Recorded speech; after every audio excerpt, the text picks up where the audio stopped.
bir darbe de değildi. Bu sadece bir silahlı kalkışmaydı, ayaklanmaydı. Ancak bunun öncesi de var. Zaten 2-3 aylık süreçte Prigojin sık sık yani merkezi yönetimi eleştiriyordu.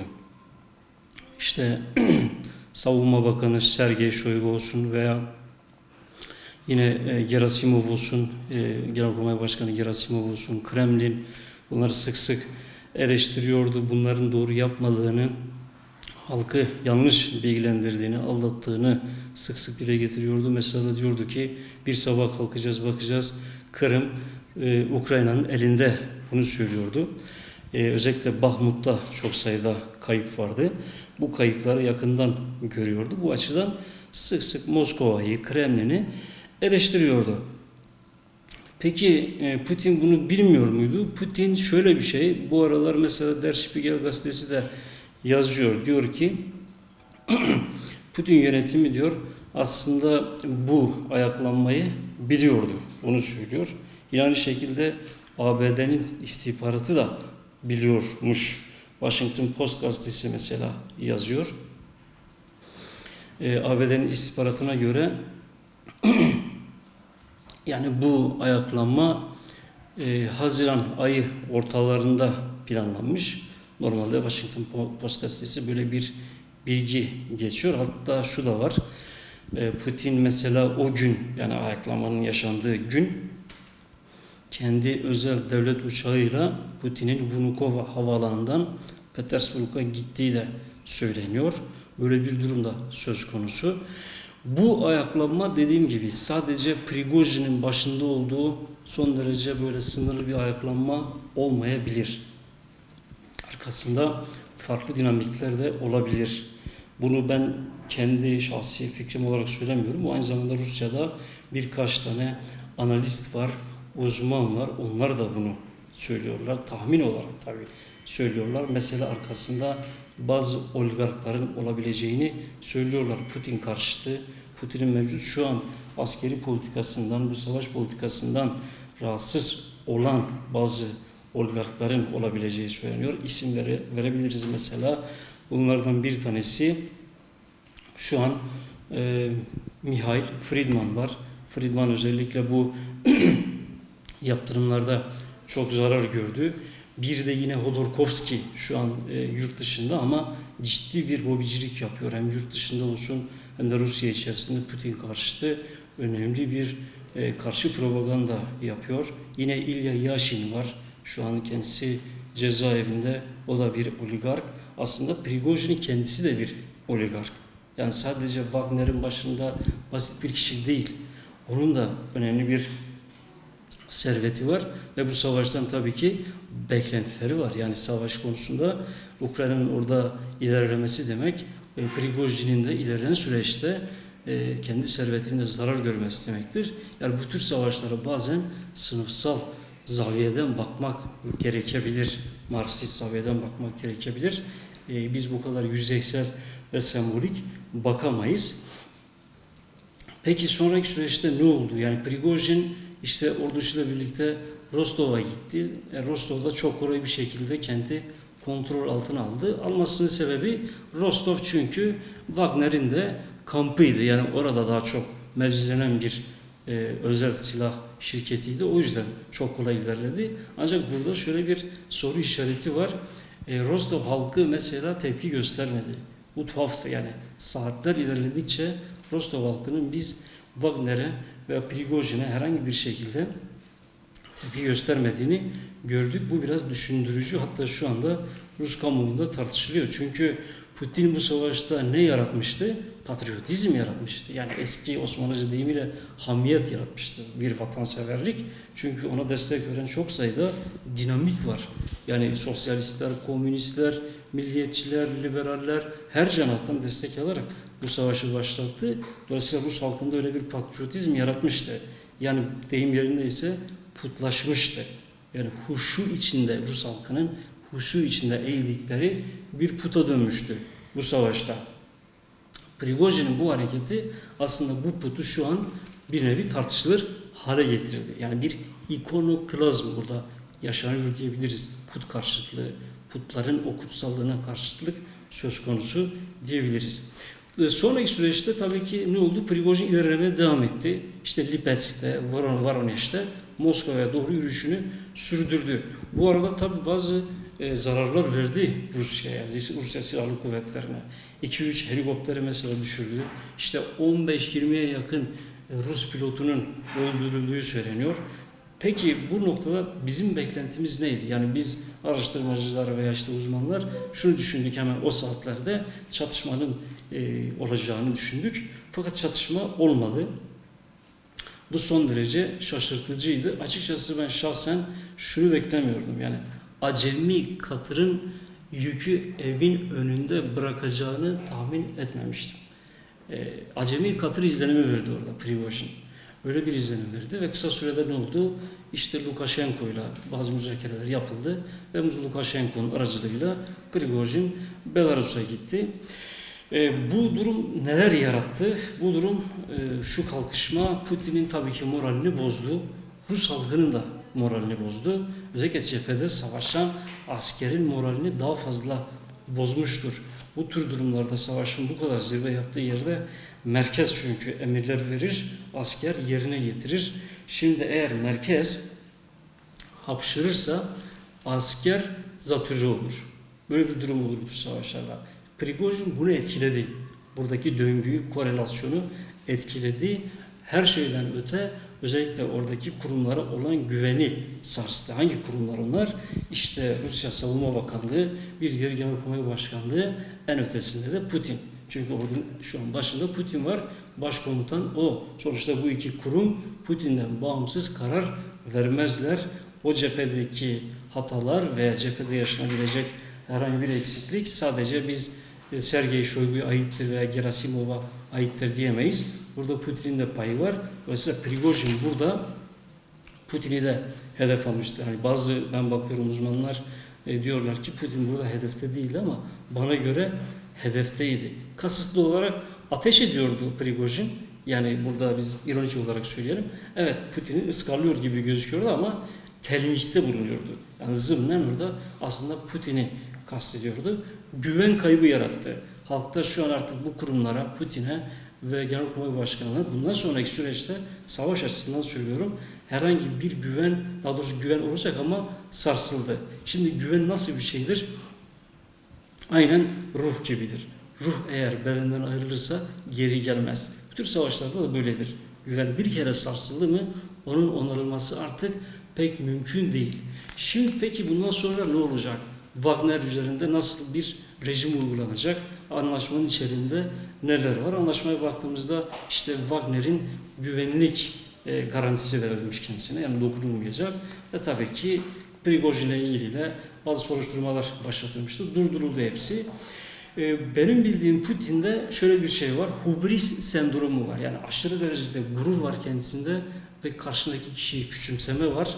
Bir kişilik bozukluğu olduğunu söyleyebilirim. Dolayısıyla Putin bu noktadan sonra Prigojin'in isteklerini yerine getirirse bizim için çok şaşırtıcı olur.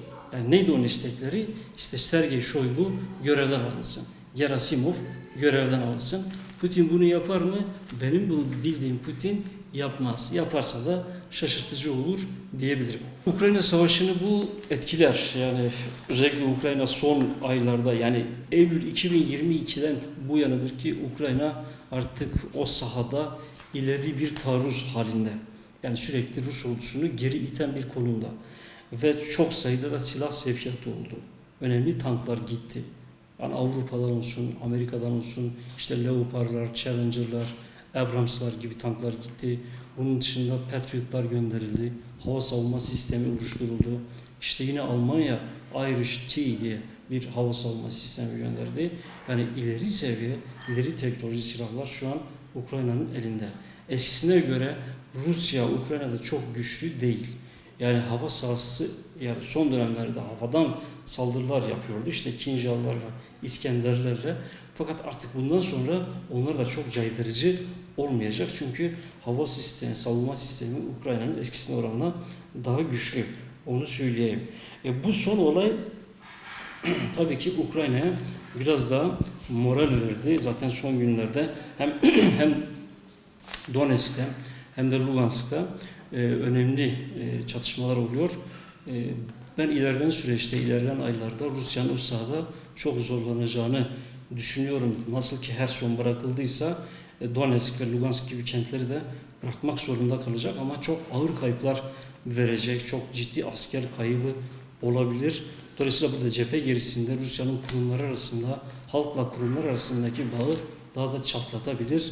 Yani Birinci Dünya Savaşı'ndaki o ikinci Nikolay sendromunu Putin bir kez daha yaşayabilir. Çünkü o savaşta da benzer bir süreç yaşanmıştı. Savaşa ciddi bir moral üstünlükle başlanmıştı. Fakat savaşın sonucunda biliyorsunuz devrim oldu ve ikinci Nikolay oradaki tahtı yıkıldı.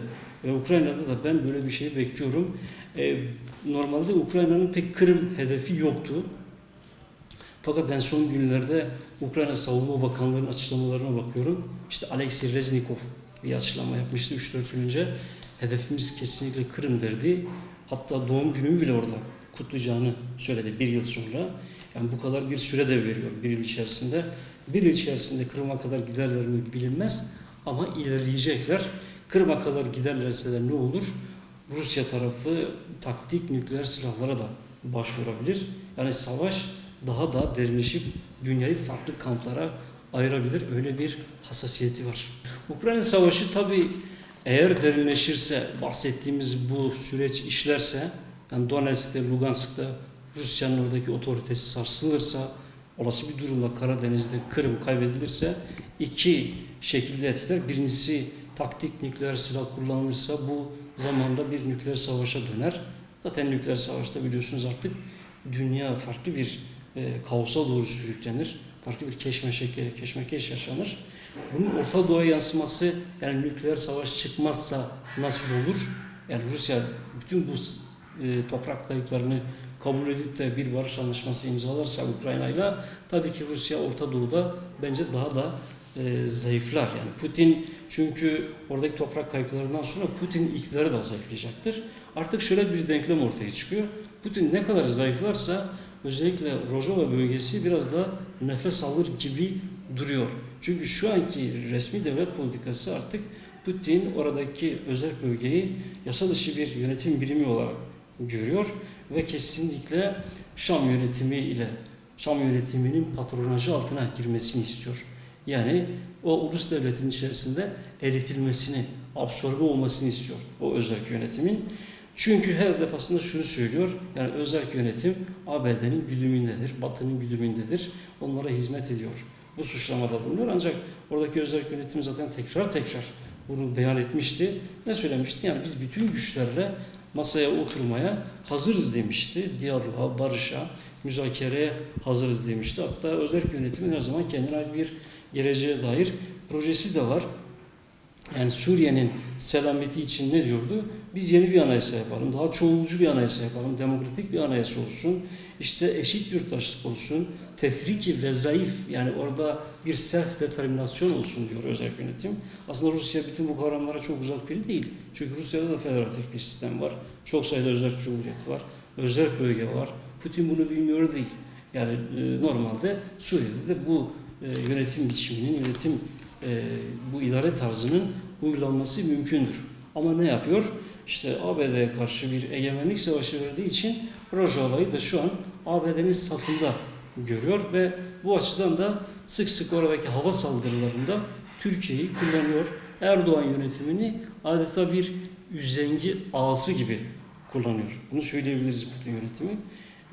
Çünkü sık sık oradaki saldırıların önünü açıyor. Hava sahası normalde orada Rusya'nın elinde. Fakat hava sahasını sık sık açıyor ve bu saldırılarda Erdoğan yönetimini kullanıyor. Amaç burada artık Rojava yönetimini zorlamak, caydırmak, Şam yönetimiyle görüşmeye zorlamak. Zaten Rojava yönetimi biz Şam yönetimiyle, Şam hükümetiyle görüşmeyiz de demiyor.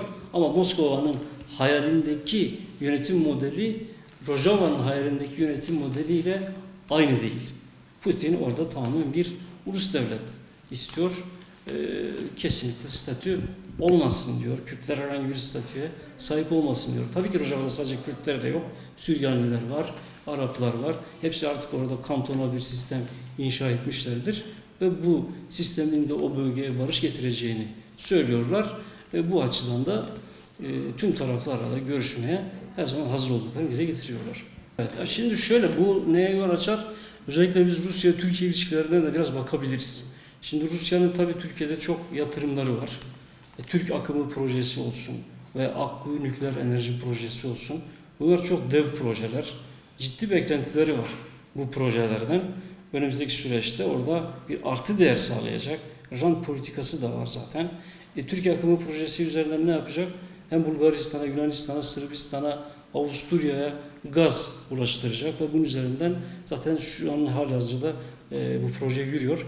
Bir de Akkuyu nükleer enerji santrali var. O da zaten 2028'de sanırım tam kapasiteye kavuşacak. Dolayısıyla buradan Rusya'ya çok ciddi bir para akışı olacak, gelir elde edecek.